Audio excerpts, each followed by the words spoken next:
Estamos começando mais uma edição do nosso podcast aqui pela TV Citracom São Paulo. Eu sou o Tony Duarte e obrigado pelo carinho da sua preciosa audiência.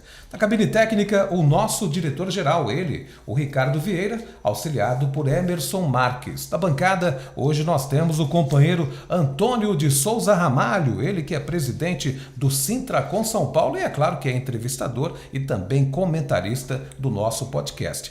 Você nos acompanha em nosso canal do YouTube, sexta-feira à tarde, na TV a cabo para toda a cidade de São Paulo. Às 8h30 da noite, via satélite para todo o Brasil. Fale conosco através de nossas redes sociais. É claro, a gente quer ouvir a sua opinião. O nosso entrevistado de hoje é o companheiro Vitor Lins, auditor fiscal da Secretaria da Fazenda do Estado de São Paulo, secretário-geral da Associação dos Auditores Fiscais da Receita Estadual de São Paulo. Ele é autor e organizador do livro Que Conta é Essa? O companheiro Vitor é doutorando em Ciência Política pelo Instituto Universitário de Lisboa e ele é graduado também em Direito pela USP, a nossa Universidade de São Paulo, e também em Relações Internacionais pelo IBMEC do Rio. E o tema de hoje é sobre impostos e tributos, coisa que interessa a todos nós brasileiros e brasileiras. Companheiro Vitor, parabéns pelo currículo, seja muito bem-vindo. Muito obrigado, Tony. Obrigado, Ramalho, pelo convite também. E ao Hector, né, que nos apresentou aqui. E uma alegria estar aqui. Vamos poder curtir esses 45 minutos, uma hora, para conversar com bastante calma. Obrigado pelo convite. Ô, Vitor, eu vi lá no seu livro, eu achei assim um dado, Ramalho, assustador, né? Porque você diz que as 6 pessoas mais ricas do Brasil contêm ou detém a renda igual aos 100 milhões de brasileiros, ou seja, metade da população desse país.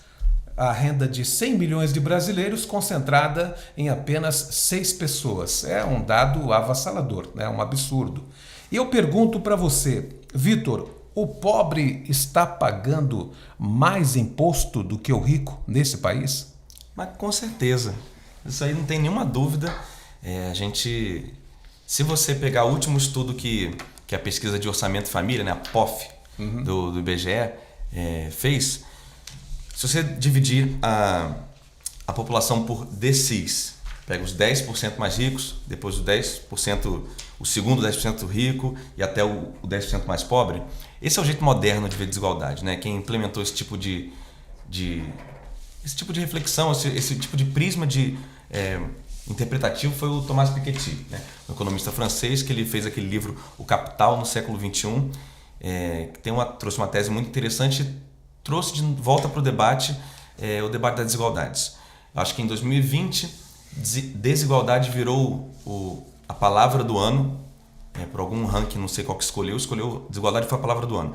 E desde então começou a se falar cada vez mais. É verdade que de 2019 para trás era cada vez menos, ficou muito tempo sem isso ser conversado, né?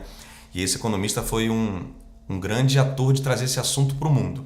A partir disso, brasileiros começaram a verificar isso também. E aqui no Brasil, se você pegar os 10% mais ricos e os 10% mais pobres, o peso tributário proporcional, eles chamam de esforço tributário, o esforço tributário dos 10% mais pobres são 2,5 vezes o esforço tributário do 10% mais rico. Né? Então, apesar de os mais ricos pagarem mais reais em impostos, o seu patrimônio, a sua riqueza é muito mais do que aquilo dos pobres. Né? Então, o esforço tributário deles é muito pequeno. Você está falando de proporção aí, não é? Exatamente. Isso? Esforço. É como se nós comparássemos assim, para a gente poder entender, grosso modo, uma pessoa que ganha um salário mínimo, ele ganha R$ 1.400. Se você tirar 10% daquela pessoa, não é a mesma coisa que você tirar 10% de quem ganha R$100 mil. É mais ou menos por aí. Exatamente. Pensa assim, os economistas eles colocam do seguinte jeito de pensar. Se você estiver no deserto, o primeiro copo de água vale muito, tem muita utilidade. O segundo copo de água tem menos utilidade. O terceiro e assim por diante. Até o momento em que você já nem quer mais água. Vai ser um desconforto beber mais água, né? Sim.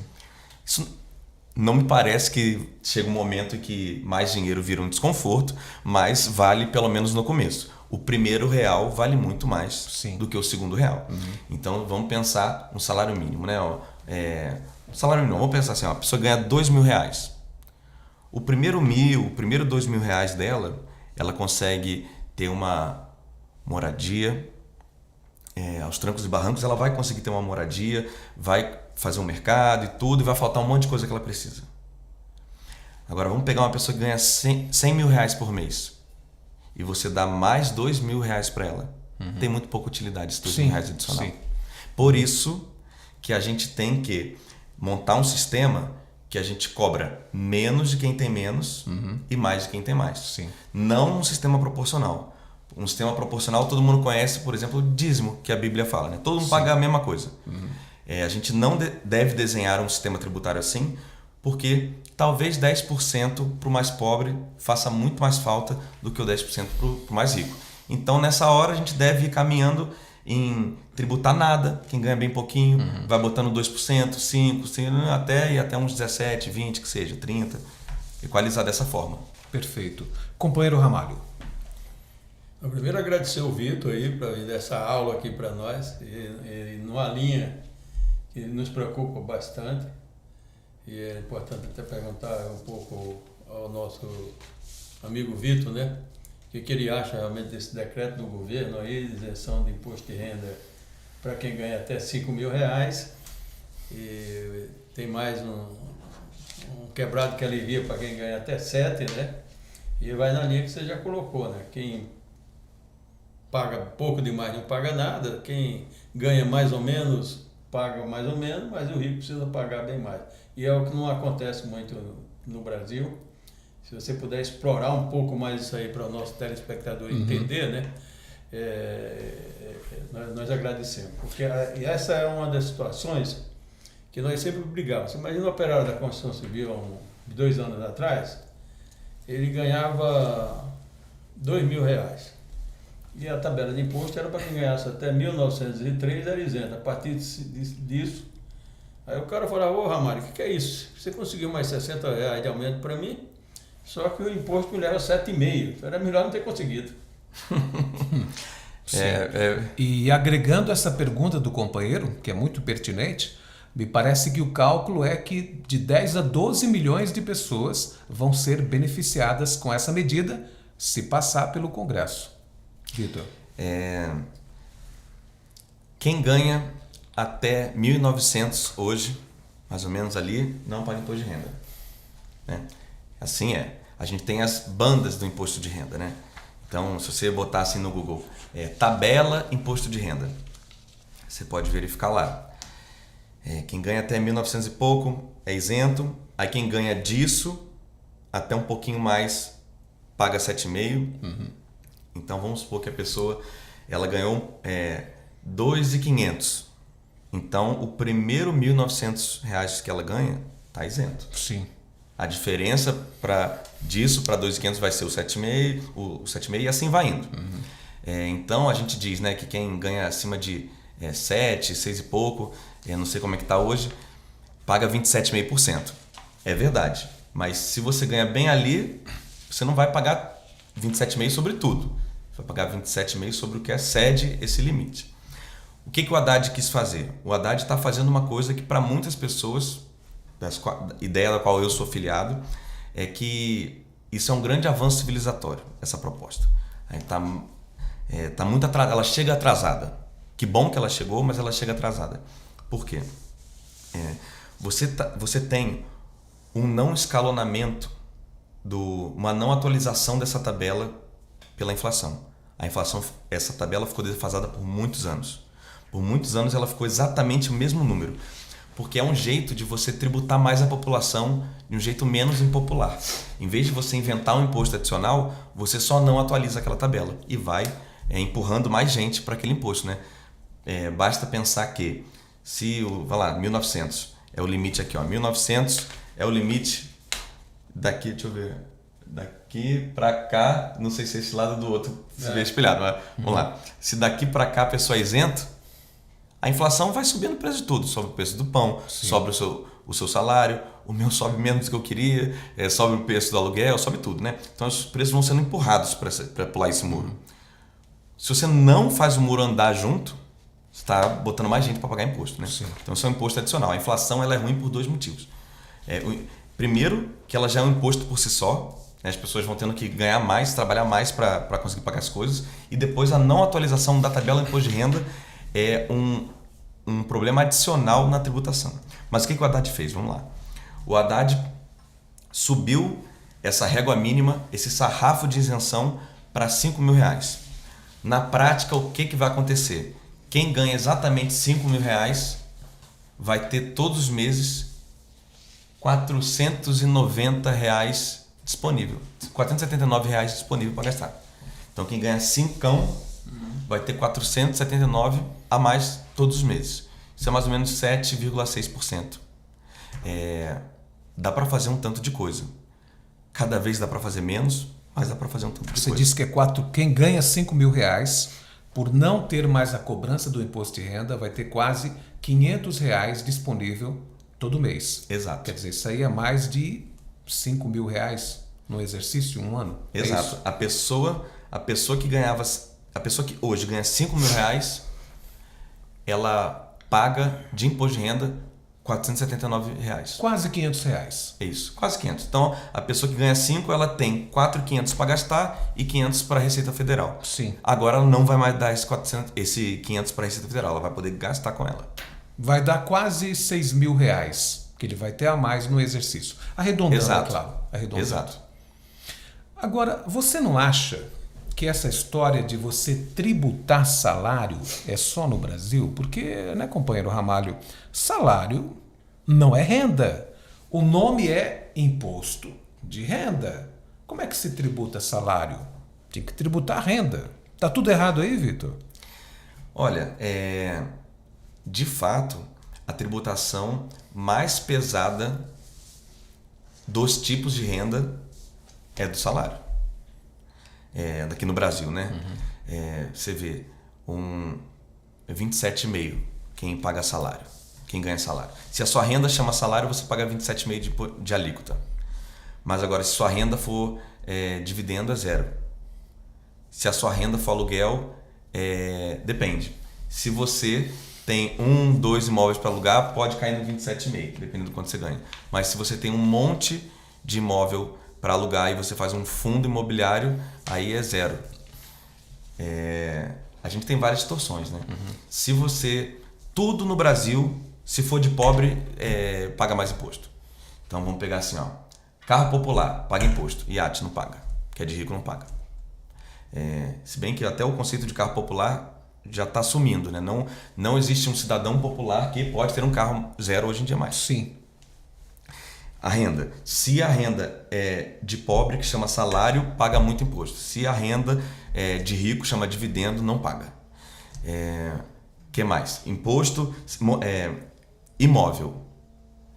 Uma casa, um apartamento na cidade que é de pobre, paga IPTU salgado. Agora, se é muitas terras de rico, aí não paga ITR quase. É bem baixinha a alíquota. Você está dizendo que o rico não paga imposto sobre iate, é isso? As embarcações? Nem jatinho, nem iate paga imposto no Brasil. Quer dizer que você é obrigado a pagar IPVA do seu pois mas o rico não paga imposto de jatinho. Do seu pois legal. Exatamente, é isso mesmo. Que coisa, hein, companheiro Ramalho? Absurdo, né? Tem muitas coisas no Brasil que precisam ser ajustadas, muito embora a gente saiba da dificuldade, porque às vezes vem um governo progressista, depois entra outro não progressista, né? Não quero nem dizer que é de direita, mas pelo menos é do meio para a direita, né? E acaba, a maioria dessas pessoas, eles não gostam de pobre, né? E é um pouco diferente, nós estávamos discutindo agora há pouco os Estados Unidos, né? E exatamente essa situação. Os Estados Unidos tem 2 impostos, o imposto municipal, né? E o imposto nacional. O imposto municipal que é mais dentro do ICMS. E nos Estados Unidos, só o imposto de renda que é nacional, que também pode chegar a 27,5%, só que é dos lucros, né? Lá, se você trabalhou e não teve lucro, também não tem imposto. Tem mais que esse, o teu movimento lá fica abaixo daquilo, você desconta no outro ano. Então, essas coisas do Brasil, elas precisam ser mais debatidas, discutidas. É claro que todo mundo corre atrás do dinheiro, o Estado, a União, sem dinheiro não se faz muita coisa. Mas tem uma outra coisa que eu queria perguntar aí ao nosso Vitor, né?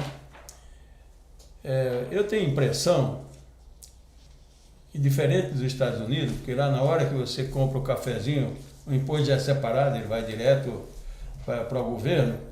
Nós aqui pagamos uma fortuna de imposto do cafezinho e ele não vai para lugar nenhum, né? Porque o cara sonega, né? Que eu acho que isso é outra coisa, Tony, absurda aqui. Se for ver, não sei a porcentagem, mas um grande número sonegam o imposto. Então tem uns que pagam muitos e outros não pagam nada, não é porque não pagam, porque sonegam. Aí vem outra situação ainda preocupante. O cara deixa de pagar e ele vai colocando capital, esperando a oportunidade que ele possa fazer um acordo, sei lá, 10, 20 anos ou até mais, né? Então, se você puder comentar um pouquinho sobre isso, eu preciso ser especialista, eu sou curioso só, né? Para os nossos telespectadores é importante dar uma esclarecida muito. Isso funciona assim mesmo? Não é assim? Como é que funciona, né? Porque o que mais o trabalhador me pergunta é muito isso. O senhor acha que quando eu compro o meu pacotinho de arroz eu pago imposto? Paga, filho, é você que paga, é tudo repassado. Eu falei, é ilusão achar que o empresário paga imposto. Ele paga imposto em renda, quando sobra, e ainda com um monte de vantagem. Agora, o imposto sobre circulação de mercadoria, ICM, você paga aí. E tem mais essa coisa que deixa uma brecha enorme, porque até um determinado valor, não sei se é 4 milhões e 800 mil reais, praticamente você está lá no pequeno, lá, né, que paga, sei lá, uma porcentagem muito pequena. Mas se você passa R$200 acima disso, está igual ao nosso salário. E aí vai subir lá até 28% do ICMS, no caso de São Paulo aqui, né?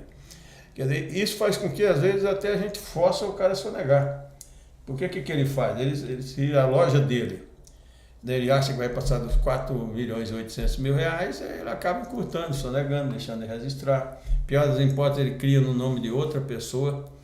Então, eu acho que vem, talvez com alguns ajustes, num bom momento, o IVA, que é o Imposto de Valores Agregados, né? Talvez sonegue mais. Mas como eu não entendo disso, eu quero ouvir especialista. Vamos lá, o tema é sonegação, né? E para começar nisso, então, vou ser educado e vou presentear vocês com um livro aqui que eu trouxe, que é o Que Conta é Essa, que vocês acho que já receberam em PDF, né? Mas você tem você, Tony, tem uma edição mais atualizada do que essa. Obrigado. Só que essa era que eu tinha lá e fica simbolicamente de presente, né? Perfeito. Obrigado ao Ramalho. Vou mostrar aqui o nosso fazendo livro, Que Conta é Essa? Isso. E nós queremos depois debater muito isso aqui com o nosso trabalhador. Vamos aproveitar aqui ao vivo aí. Eu não sei se é melhor nessa câmera aqui, Ricardo. Você escolhe a câmera aí. Perfeito. Nós vamos convidar aqui o Vitor para um dos eventos. Nós fazemos 2 grandes eventos por mês aqui. Opa! Né? Tem aí 400 pessoas em média, né? E dependendo do custo, a gente está até disposto a comprar um livro desse aqui, 100 livros, sei lá quanto custa, mas para a gente fazer alguns sorteios aqui, para a gente motivar as pessoas a fazer continha, né? E ele veio, olha, esse aqui é um cientista que está falando, é uma pessoa que conhece disso aqui, mas fica aqui. Eu estou fazendo isso com o Ives Ganda Filho, o ministro. O ministro, dia 11, se não me engano, de abril, ele vai fazer uma palestra aqui e lançar o último livro dele aqui. Eu comprei 200 livros dele, eu vou sortear 20 aqui, e os demais nós vamos fazer em cada palestra, vamos sortear 10. Vou pegar um advogado que entende esse treco de direito para poder comentar um pouco o pessoal, mas é para que o trabalhador ou o cidadão leve o livro para casa e a gente obriga ele a ler. Ele diz assim, olha cara, dá uma lida nisso aqui para você ver o tanto que você está deixando escapar entre os dedos, entre os ralos, né? E vamos aproveitar aqui que estamos trocando o livro, né? Nós vamos te dar também 2 livros. A mesma coisa está com o nosso... Opa, olha aí, ó. Agora sim, hein? Então está aqui o livro Marca da Fé. Isso aqui é uma história real. E aqui a trajetória de uma categoria. E E nós esse Ramalho, eu tô lendo, viu? Tá lendo, né? O Júnior me deu um desse, um exemplar de presente. Eu tô lendo. Nós lançamos por esses dias, tá pronto, né? Experiência em negociações. Olha aí. Olha, Muito bom. Esse livro do Cláudio Blanc, né, A Construção de uma Categoria, ele não só conta a história do nosso sindicato Sintracom, ele conta a história da construção civil ao longo da história geral, desde os egípcios, sumérios, a Grécia. Olha, é um verdadeiro resgate. Muito bom, parabéns, Ramalho. E sobre esse livro, Vitor, para poder agregar nessa pergunta do companheiro Ramalho, é de fácil leitura, viu, gente? De fácil leitura, tá de parabéns. É muito bom, didático, explicativo. Eu quero agregar a pergunta do companheiro Ramalho, porque tem uma parte no livro que fala que vocês fizeram uma pesquisa, que o Ramalho falou que o companheirozinho, ele compra lá o arroz, o feijão, o café, e ele não sabe que aquela mercadoria que ele compra, na verdade, ali tem imposto. E eu vi no livro que você colocou uma parte que foi feita uma pesquisa com as pessoas e uma boa parte das pessoas não sabem por que pagam impostos e para que paga o imposto. Legal. Esse livro, antes de entrar na sonegação e nesse assunto, esse livro, de fato, ele é para ser uma fácil leitura mesmo, né? Como você falou, que bom que deu certo, que foi reconhecido desse modo. Esse livro aqui, o nome dele é Que Conta é Essa? Mas ele não tem nenhuma conta que você precisa fazer. O subtítulo é O Sistema Tributário das Desigualdades.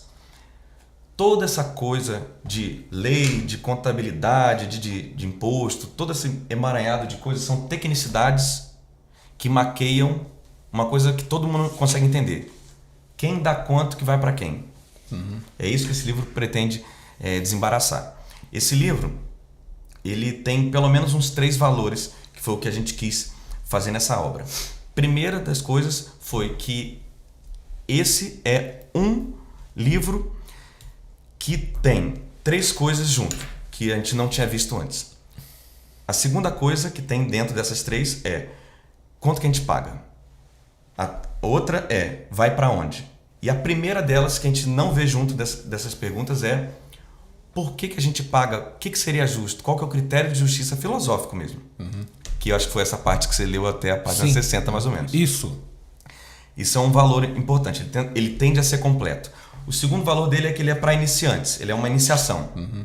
E o terceiro é que ele foi assinado pelas maiores autoridades. Durante o ano de 2020 até 2023, houve a discussão da reforma tributária no Congresso Nacional. 3 propostas disputaram entre si. Essas 3 propostas, cada uma delas tinha um economista que idealizou. Esses 3 economistas assinam esse livro aqui também, que é o Bernard Rapie, que foi a proposta vitoriosa. Depois é o deputado Rauli, que é um economista do Paraná que teve sua proposta incluída. E o outro é o Eduardo Fagnani, que é o professor de economia da Unicamp, muito progressista, um lutador que até o final tentou lutar por mais justiça e o Brasil disse que na volta a gente compra. Então, depois deve ter reforma da renda, do patrimônio, mas isso não aconteceu naquela ocasião. Por isso que esse livro a gente recomenda. Vamos falar de sonegação agora. Retomando o ponto que a gente disse que quase tudo de pobre paga mais, né? Até no crime, até na sonegação. Roubar ou furtar um arroz ali do mercadinho é um crime de pobre e tem uma pena severa. Sonegação, que é um crime de rico, as grandes sonegações, o colarinho branco, a sonegação hoje no Brasil não precisa da cadeia. Como que funciona?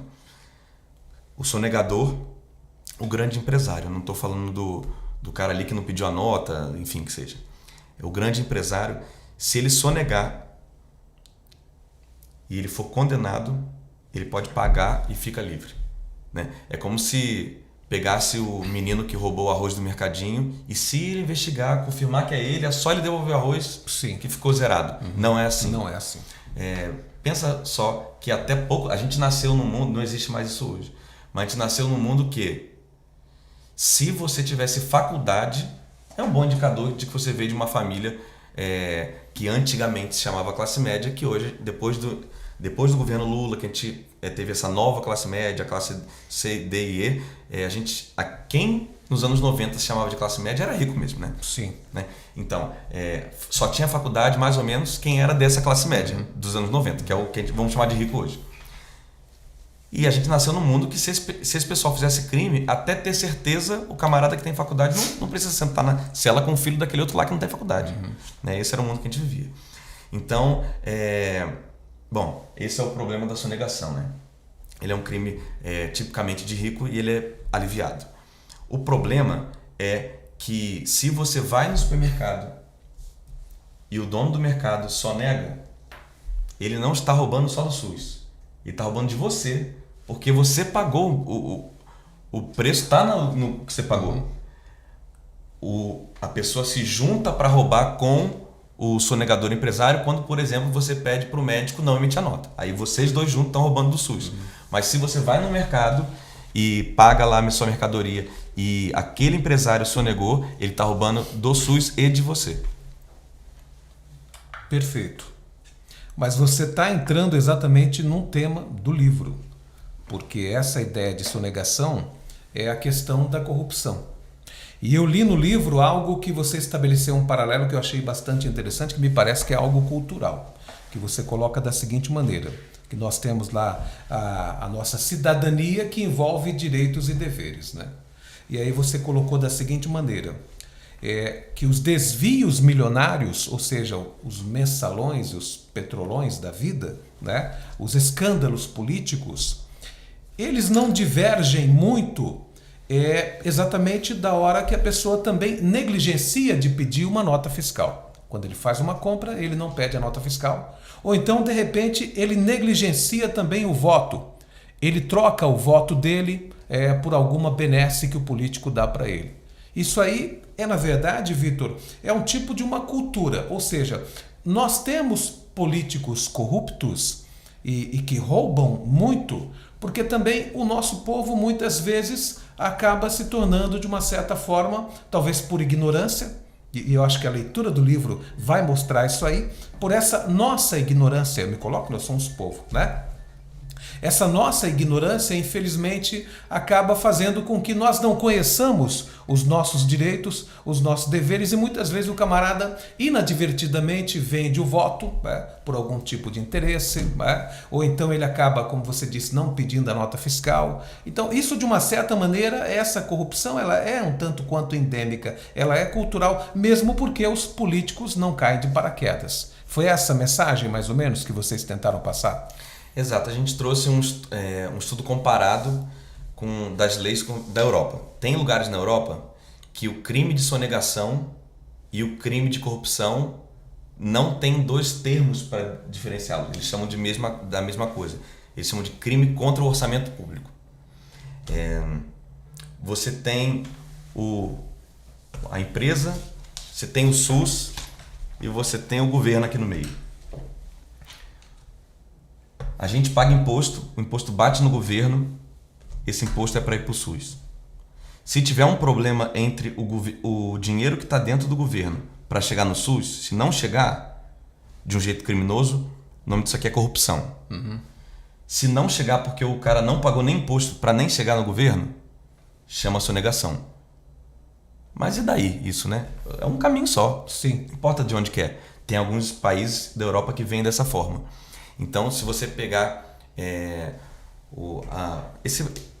essa judicialização da política, né, que a gente tem o primeiro fenômeno no Mensalão mesmo, aí depois com a Lava Jato, você trouxe o assunto de corrupção para a boca do brasileiro, para todo mundo, com muita razão, né? Você discutir corrupção e querer moralidade no setor público, isso é feito de um modo muito justo, com muita razão. A palavra corrupção, então, veio na boca do povo. E ela não tem nenhuma diferença prática de sonegação. Não tem nenhuma. Mas se você for ali perguntar, algumas pessoas vão dizer que sonegação é até legítima defesa, né? Falta muita educação fiscal mesmo. Ramalho. Eu acho que essa coisa que nós vivemos aí no dia a dia, e eu não tenho dúvida que para ajustar isso a gente precisava ter um imposto mais justo para que todos paguem, né? E o Vitor acabou de falar que você não tem outra forma. Você vai lá, o imposto já está embutido no quilo de arroz ou no cafezinho, né? E você pagou. Mas o cara que vendeu para você sonegou, né? E isso abre um buraco que daí faz falta para cuidar da educação, da saúde, da previdência, né? Nós temos um buraco enorme aí na previdência social, no INSS, né? E se vê que boa parte disso são sonegação. Mais do que isso, eu acho que precisava ajustar a lei também, porque o cara vai deixando de pagar imposto, 5, 10 anos, até quando a vão apertar ele acha uma brecha na lei que ele parcela. Acontece que ele não está fazendo aquilo porque a empresa deu prejuízo. Ele tirou aquele dinheiro para investir em outra loja. Tanto é que tem alguns desses caras que fazem imposto, não vou falar o nome, que o cara já tem mais de 300 lojas pelo Brasil afora, né? Enorme. E é o pior caloteiro de imposto e aí quando tem a oportunidade lá faz as acordos todos. Então eu acho que é importante, e o Tony foi muito feliz aí quando ele colocou nessa falta de esclarecimento ao nosso eleitor, né? O nosso eleitor, ele vota, coitado, porque o cara é bonito, porque ele fala bem, né? Ou porque ele tem a barba bonita, porque, né? Ou porque deram para ele ir lá e pagaram uma conta de luz, sim, ou deram uma cesta básica, né? Eu sou político, fui candidato por várias vezes, e eu senti isso muito na pele, quer dizer, quando o cara vem me pedir uma cesta básica que eu falo que não dou e sou contra, né? Eu perdi o voto dele, mas todo mundo que ele está falando, esse candidato não vale nada, eu pedi uma cesta básica lá para ele não deu. É crime. Sim. Só que o eleitor não entende que isso é crime. E o camarada que compra voto, que paga tudo isso, ele tem algum compromisso com ele? Às vezes eu falo muito, depois você vai falar com o candidato que você vendeu o voto, ele vai falar, bicho, eu te paguei, não devo nada. Então acho que é uma cultura, precisa ir mudando aos poucos, mas nós dependemos também do pobre, do eleitor. O cara vota. E o peso dele é igual ao peso do presidente da República na hora de votar, né? Graças a Deus, né? Graças a Deus. Então eu acho que é muito importante que haja uma grande campanha, Tony, para que a gente possa conscientizar as pessoas. E, de uma forma geral, atrair para coisa de movimento. O Vitor falou da Europa, né? A Europa me surpreendeu, essa última viagem que eu fiz, passei por Portugal, e eu nunca compro nada em viagem, né? Mas a mulher, se deixar, o bicho compra tudo, né? E ela compra com expertise. Ela foi lá e falou... Não, a minha também. Aproveitou lá e comprou, se eu não me engano, 1.700 euros. E pegou lá a nota lá para receber esse imposto de volta, né? E eu falei, olha, por favor, né, você põe esse negócio tudo separado, porque a gente corre o risco de chegar no aeroporto, apesar de viajar 50 anos, a gente sempre tem preocupado. Como você nunca fez, você corre o risco lá no aeroporto, o pessoal pedir para ver a mercadoria e você precisa mostrar a mercadoria.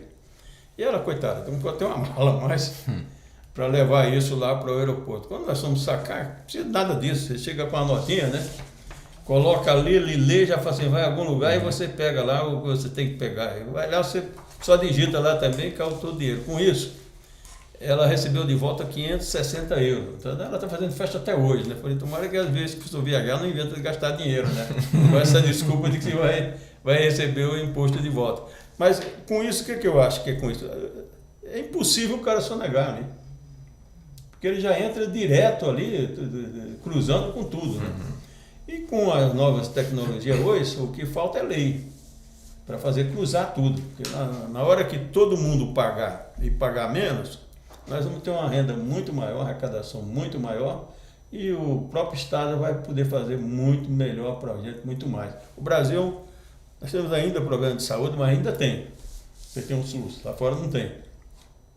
Você tem problema de educação, quem fica bem é quem paga a escola aí, já começa lá pagando 8 mil reais. Eu vi que tinha uma escola recentemente, mensalidade mais barata, não ia lá no básico ainda, custa 10 mil reais.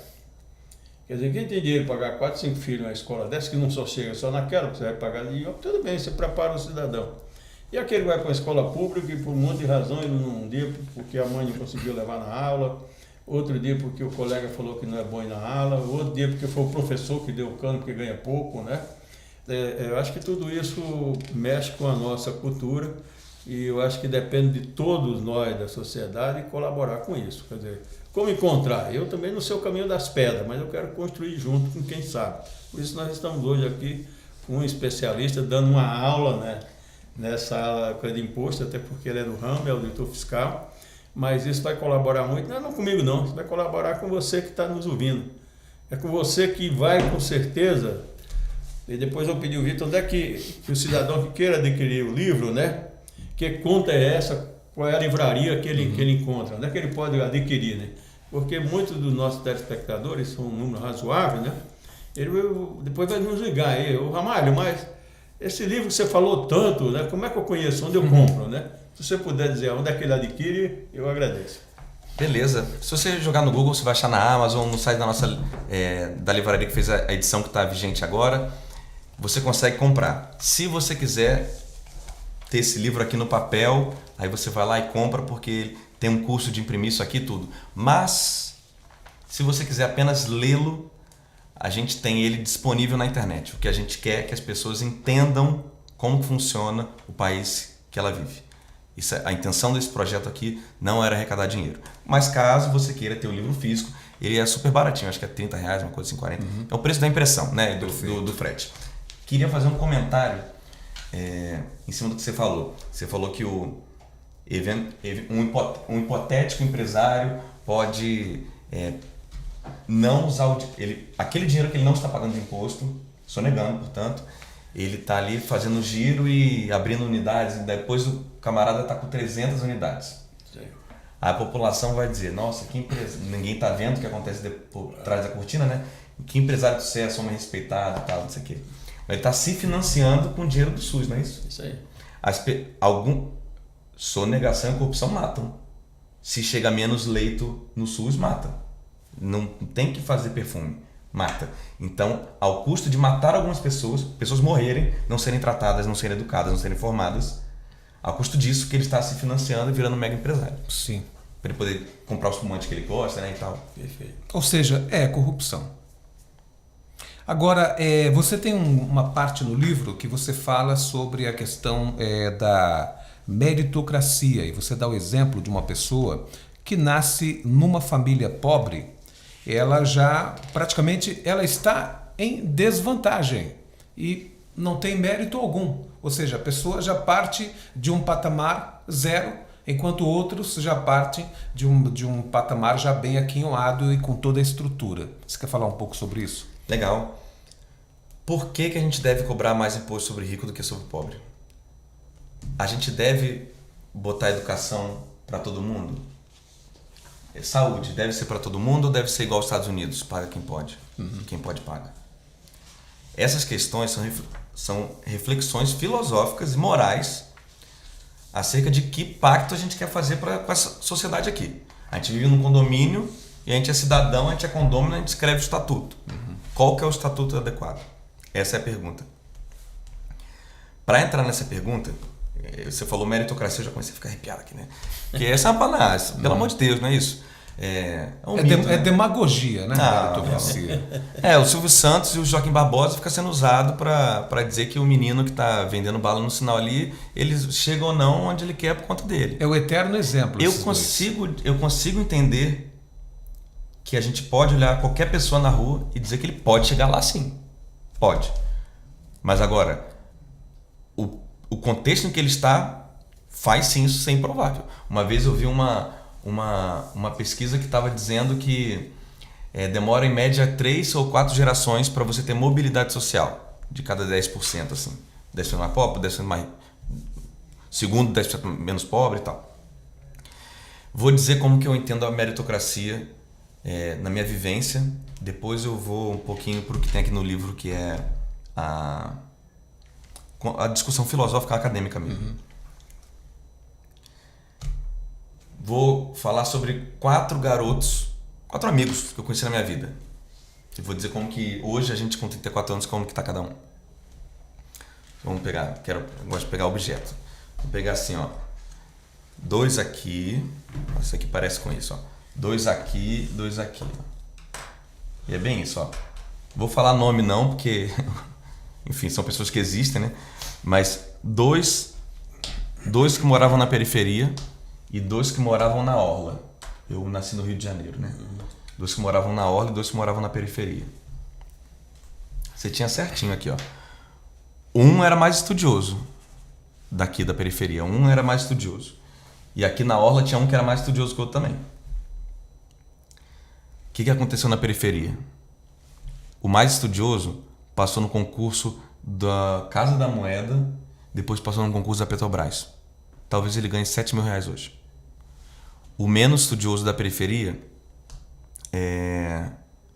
virou trocador de ônibus.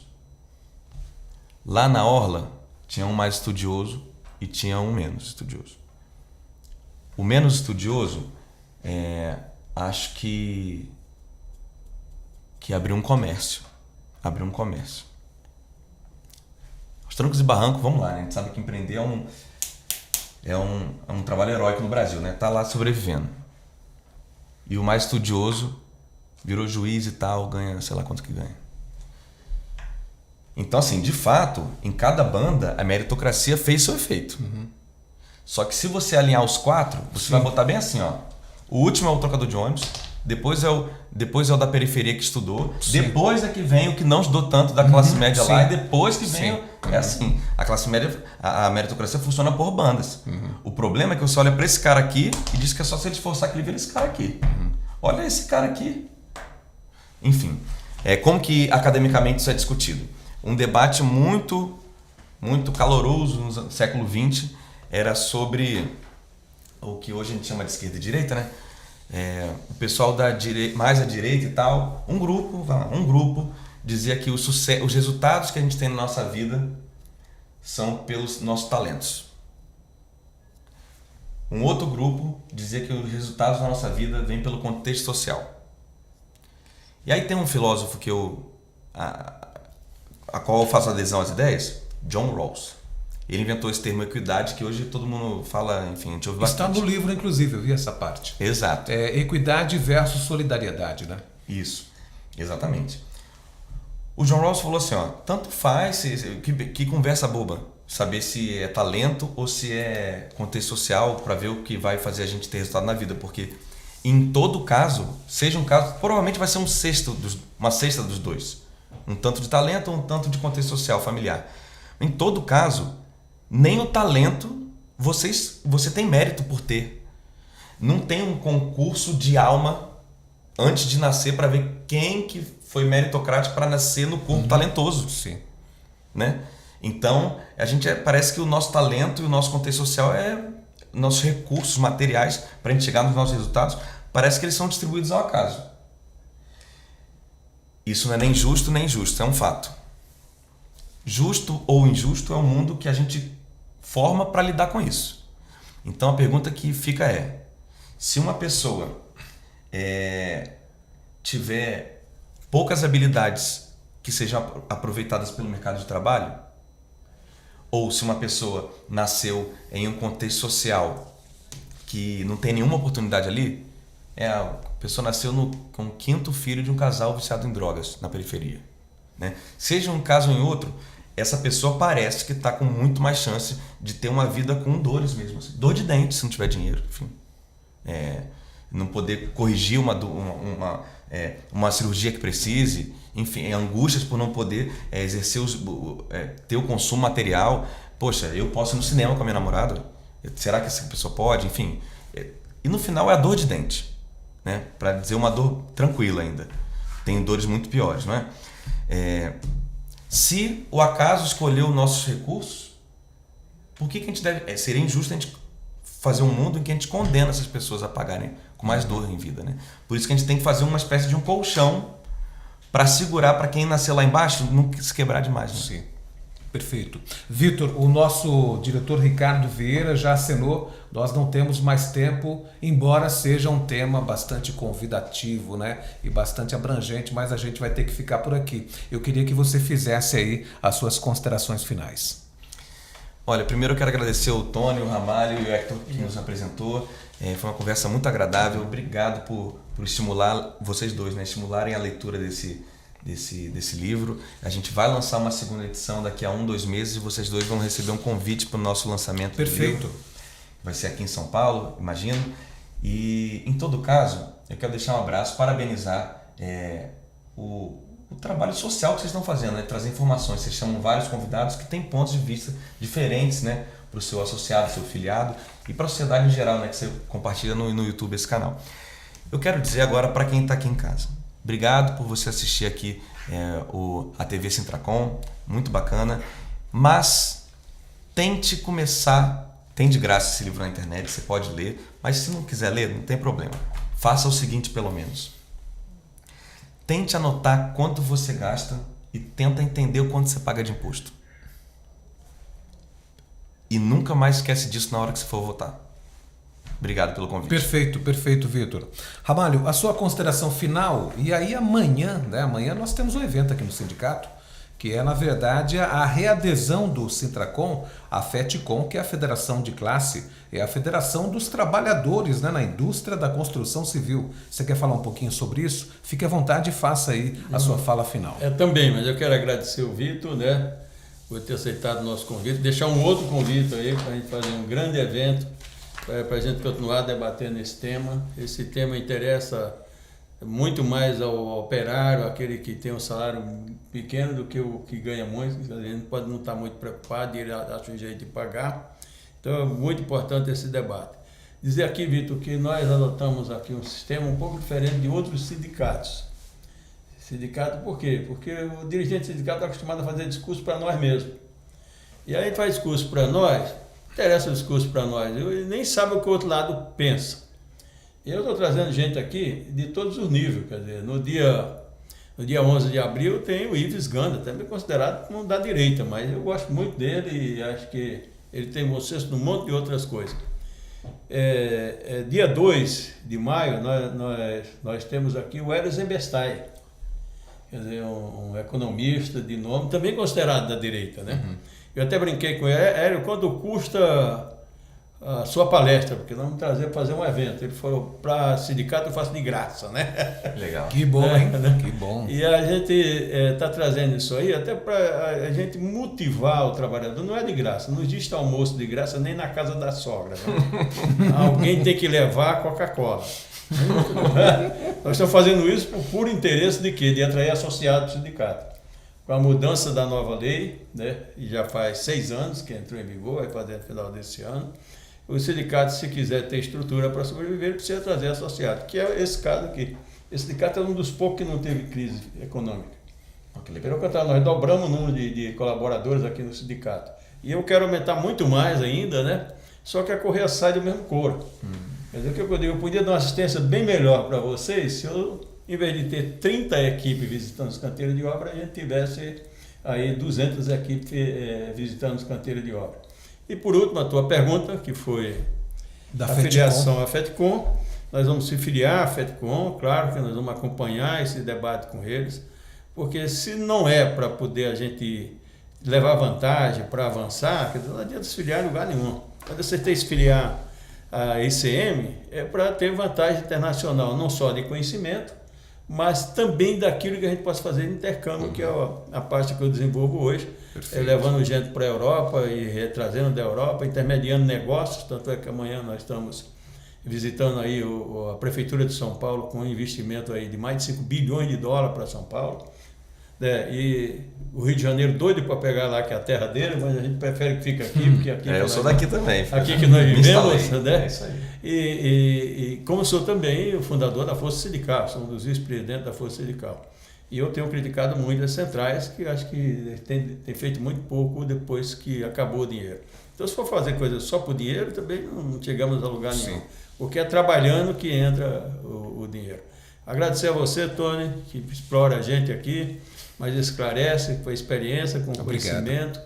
E você está aqui sempre, porque nós temos aí um compromisso pelo menos de 3 podcasts por semana. Sim. Eu já faz quase um mês que nem vem, tem outras pessoas que faz, não é? Porque o importante é levar informações para as pessoas. Não é só para o nosso trabalhador, porque o nosso ouvido não é só o trabalhador da construção civil, para a sociedade como um todo, e eu acho que isso aqui é um tema, que conta é essa, que interessa a toda a sociedade brasileira. Parabéns pelo livro. Obrigado. Só registrar um adendo que o companheiro Ramalho, da última vez que ele participou, ele deu um furo jornalístico de primeira mão. Ele falou que o governo Lula iria enviar o projeto do teto dos R$5.000, né, do imposto de renda. Parabéns, presidente. Pois é, companheiro Vitor, companheiro Ramalho, não temos mais tempo. Eu queria frisar que o companheiro Ramalho, sobre essa questão do teto do imposto de renda, os R$5.000, ele deu um furo jornalístico aqui. Na verdade, ele comentou e falou que o presidente Lula realmente iria enviar o projeto para o Congresso. E de noite em casa, conferindo o noticiário, eu falei, poxa, o Ramalho saiu na frente. Mais uma vez, o Sintracom sempre na frente. Não temos mais tempo, obrigado pela presença dos dois. Gente, olha, infelizmente não temos mais tempo. Fiquem todos com Deus e até uma próxima oportunidade.